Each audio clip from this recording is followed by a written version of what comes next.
Last ಪಾರ್ಟಲ್ಲಿ ನಾವು ದೇವ್ರಗುಡ್ಡಕ್ಕೆ ಹೋಗಿದ್ದೀವಿ ಅಂತ ಹೇಳಿದೆ. ಸೊ ಈ ಪಾರ್ಟಲ್ಲಿ ದೇವ್ರಗುಡ್ಡದಲ್ಲಿ ಏನೇನು ಮಾಡಿದ್ವಿ ಅಂತ ನೋಡೋಣ. ದೇವ್ರಗುಡ್ಡಕ್ಕೆ ಯಾಕೆ ಹೋಗ್ತೀವಿ ಅಂದರೆ ಮೈಲಾರಲಿಂಗೇಶ್ವರ ಮತ್ತು ದೇವ್ರಗುಡ್ಡ ಅಣ್ಣ ತಮ್ಮ ಅಂತೆ.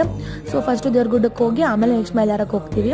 ಸೊ ದೇವ್ರಗುಡ್ಡದಲ್ಲಿ ನಾವು ಚಾಕ್ರಿ ಮಾಡಬೇಕಿತ್ತು ಅಪ್ಪ, ಅದಕ್ಕೆ ದೀವಟಿಗೆ ಹಚ್ಚೋಕ್ಕೆ ಎಣ್ಣೆ ತೊಗೊಂಡು ಮತ್ತೆ ಹೂಕಾಯಿ ತೊಗೊತಾ ಇದ್ರು. ನಾವು ಜಾತ್ರೆ ನೋಡ್ಕೊಂಡು ಹೋದ್ವಿ. ತುಂಬ ಜನ ಬಂದಿದ್ರು, ಜಾತ್ರೆ ಟೈಮ್ ಅಲ್ವಾ, ಆದರೂ ಬೆಳಗ್ಗೆ ಬೇಗ ಹೋದ್ರು ಇಷ್ಟೊಂದು ಜನ ಇದ್ರು. ಇದು ಒಳಗಡೆ ಇರೋ ದೇವರು, ಒಳಗೆ ವಿಡಿಯೋ ಮಾಡೋಕ್ಕಿಲ್ಲ. ನಾನು ಜಸ್ಟ್ ಒಂದು ಒಳಗೆ ವಿಡಿಯೋ ಮಾಡ್ಬೋದು, ಬಟ್ ಗರ್ಭಗುಡಿಲಿ ವಿಡಿಯೋ ಮಾಡೋಂಗಿರಲಿಲ್ಲ. ಇವರಿಗೆ ನಾವು ಗೌರಪ್ಪಜ್ಜಾರು ಅಂತ ಹೇಳ್ತೀವಿ.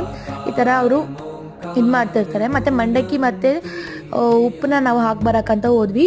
ಮಂಡಕ್ಕಿನ ಇಲ್ಲಿ ಚಾಕ್ರಿ ಮಾಡ್ತಿದ್ರಲ್ಲ ಅವ್ರಿಗೆ 5 ಜನಕ್ಕೆ ಹಾಕಬೇಕು ಅಂತ ಹೇಳ್ತಾರೆ. ಆಮೇಲೆ ಉಪ್ಪನ್ನ ದೇವತೆ ಮುಂದೆ ಹಾಕ್ಬಿಟ್ಟು ಬಂದ್ವಿ. ಆಮೇಲೆ ನಮ್ಮ ಅಪ್ಪ ದೀವಟಿಗೆ ಹಚ್ಚಕ್ಕೆ ಶುರು ಮಾಡಿದ್ರು.